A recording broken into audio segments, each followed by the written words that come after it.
Namaskar. Welcome to the new episode of Vande Mataram, the story of India's brave hearts. I'm going to talk about Gopal Krishna Gokhale, a professor turned politician who was born in Ratnagiri in Maharashtra on 9th May 1866. His family ensured that he gets the best of their education in English so that he able to get a job in the British Raj. He was among the first generation to receive a university education. He graduated from Elphinstone College in 1884.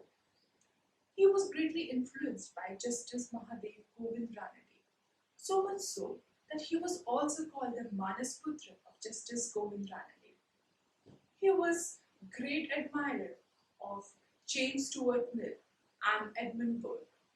His knowledge of Western and Indian political thought shaped up his career in future. Gokhale first arrives on the national screen after cross-examining British colonial expenditure at the Welby Commission of 1897 in England. His work won him a lot of accolade in India because he was successful in drawing attention towards the bare military financing policy which had overburdened the taxpayers of India. Gokhale became the member of Indian National Congress in 1899.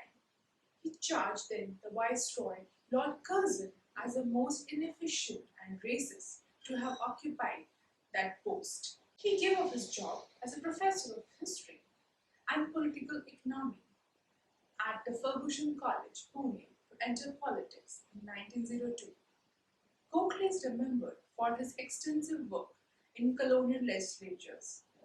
Between 1899 and 1902, he became the member of the Bombay Legislative Council, followed by a brief stint at the Imperial Legislative Council from 1902 till his death. While in Bombay, Gokhale opposed the British government land policies.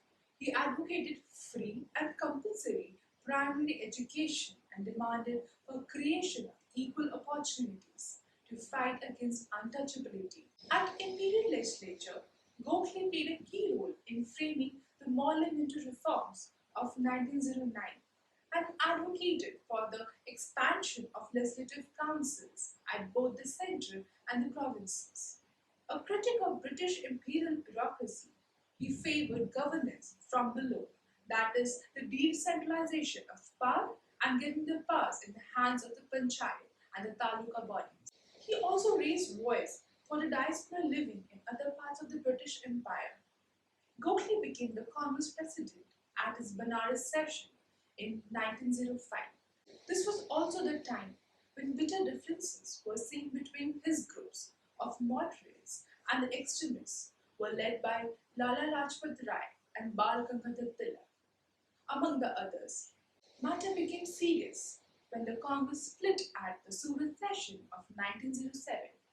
Despite ideological differences, Gokhale maintained cordial relations with his opponents. In 1907, he aggressively campaigned for the release of Lala Lajpat Rai, who was imprisoned by the British at Mandalay in present-day Myanmar. Gokhale's interest in social reform activities led him to found the Servants of India Society, whose members took vows of poverty and lifelong services to the underprivileged. He resisted ill treatment of the untouchables or the low caste Hindus, who also took up the cause of impoverished Indians living in South Africa. After Mahatma Gandhi's return to India, he joined Gokhale's group before taking up the leadership of the independence movement. Gandhi regarded Gokhale as his political mentor and dedicated a book in Gujarati titled Dharmatma Gokhale. He played a leading role in bringing about parliamentary reforms of 1909, under which Indians were given membership to the Imperial Legislative Council for the first time. The members elected by the public could discuss the budget and move resolutions. He is remembered for his budget speeches during his tenure as a member of the Imperial Legislative Council and contributed articles to the English weekly Maratha. He also served as the secretary of the Deccan Education Society.